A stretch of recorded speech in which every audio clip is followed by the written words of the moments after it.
Mi nombre es Raquel Vidal. Soy estudiante de tercer semestre de la Facultad de Filosofía y Letras. Y me gustaría decir unas palabras. La idea de hacer Olimpia tiene ya muchos años, quizá desde que soy niño, pequeño, y escuché por primera vez del movimiento, vi unas fotografías. Fui creciendo preguntando a mi papá, que estudió en la UNAM.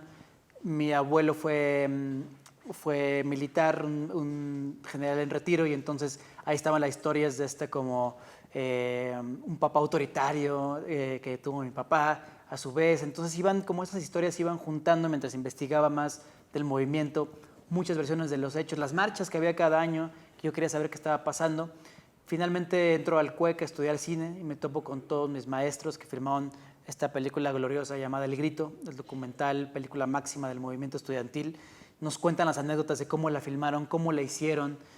Había todo este espíritu universitario que si estudiaste en la UNAM sabes a qué me refiero, que es este orgullo universitario, esta mística, que desde que el día uno que entras es como si te hubieran metido una tarjeta SSD en el cerebro con un puma, y hay toda una energía y un orgullo, para repetirlo así. Entonces, si mezclas todo eso, ahí estaba gestándose Olimpia, y hace unos años me di cuenta que estas historias las quería ya poner en papel, y todas estas historias reales, verdaderas, de testimonios, tanto fotográficos, cinematográficos, testimonios orales, tenía que ponerlos en esta película llamada Olimpia. Igual que, no sé, esto de cada año es muy curioso, los humanos, de que cada año Navidad, cada año 2 de octubre, pero es importante recordar las cosas, y más un suceso tan duro como este.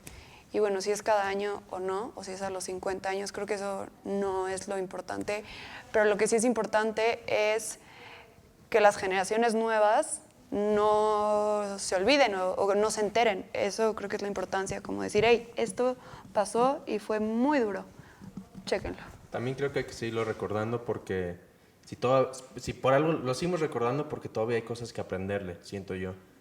Por un lado, todavía vivimos mucha violencia de diferentes tipos en el país y en el mundo. Entonces, de alguna manera, el movimiento del 68 es un poco una obra maestra de los estudiantes de cómo protegernos a nosotros como sociedad entre nosotros, y cómo cada quien podemos hacer un alguito por el otro y un algo por la sociedad, ya sea una foto, ya sea un poema.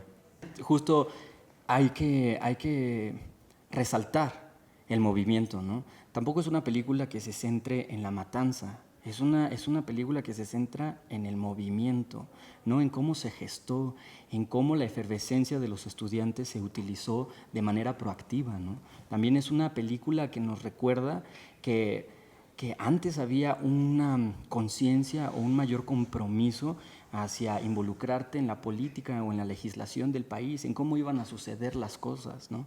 Y de pronto esta generación está desinteresada por ese tipo de temas, ¿no? Porque duele. Y entonces esta película te muestra que antes del dolor, antes de la cicatriz, de la herida, había ganas, había espíritu, había voluntad, había fe de cambiar las cosas. Yo creo que no hay una falta de interés, para nada, pero creo que sí hay una desconexión y una desconcentración muy grande, y de la que somos parte.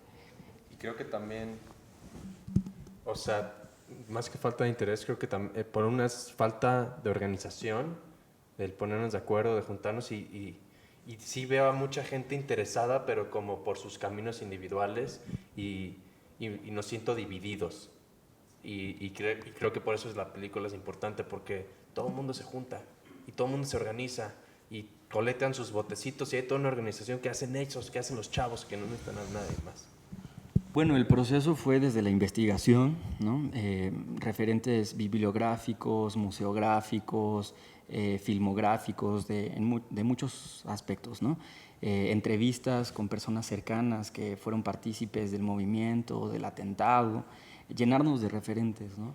En el caso de Olimpia es muy política, en el sentido de que habla de un país, de una generación, y cuestiona a las nuevas generaciones hacia qué tanto saben de sucesos de su país, de su colonia, de su ciudad.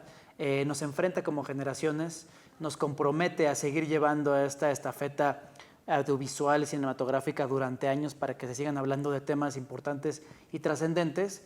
Y mientras tanto siempre habrá espacio para ver la tonta película que está en cartelera con palomitas y nos pasamos muy bien, ¿no?